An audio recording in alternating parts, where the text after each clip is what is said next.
And new news along with Western New Mexico head coach Mark Bunker tonight versus UT Permian. They come in here 12-7 and 7-6 in conference. Last time 90-70. They had a couple of guys. Alex Matthews had 32, 9-10 from the free throw line, 10 rebounds. And Zy Wright 21 points. They shot 50% from the field. What's got to change tonight?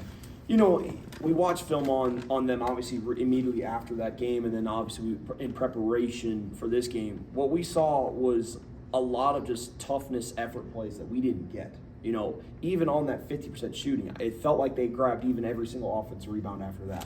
It felt like they had 2-3 cracks at it every possession. That defense was not up to par. Rebounding and toughness was not up to par.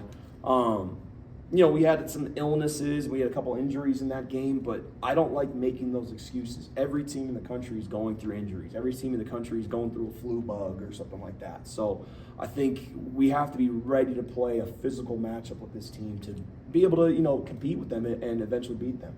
Talk a little about, you mentioned this to me, the strength of the conference. You've got 4 teams in the top. You mentioned West Texas A&M, number 1. Talk a little bit just about, you know, briefly, the strength of the conference overall, which is amazing. Yeah. You know, it's like I told you before, it's incredible to see how good the league is this year. The league is great every season. You know, with West Texas at 1, Dallas Baptist is top 5. I know Angelo's been top 5. I know, you know, teams like St. Edwards are right there. Lubbock Christian is top 25. It's every week you're facing at least one ranked team, maybe 2. What's even more challenging for us is it seems like the western side of the conference opposed to the east. You know, it seems like 6 or 7 of the top teams of the 16 are all on our side, so we have to play them all twice.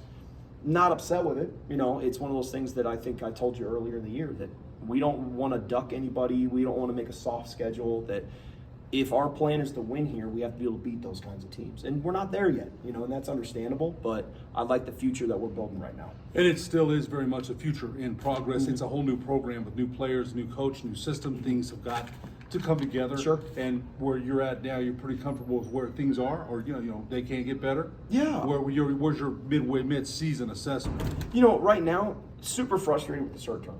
I am. I think, you know, some of the guys are still very motivated, but we just haven't put together a complete game yet. And midway through the season, that can't happen.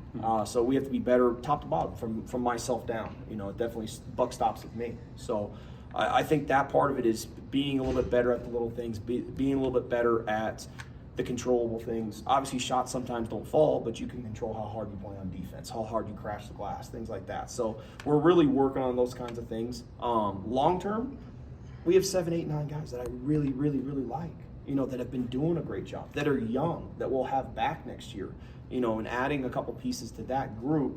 You know, obviously it doesn't get any easier next year by any means, but, you know, with a little bit more depth, with a little bit, you know, different type of guy, and even just a little more age and experience, I think we're going to be pretty good for the future. They're getting older and stronger. Oh, better, for sure. All those things.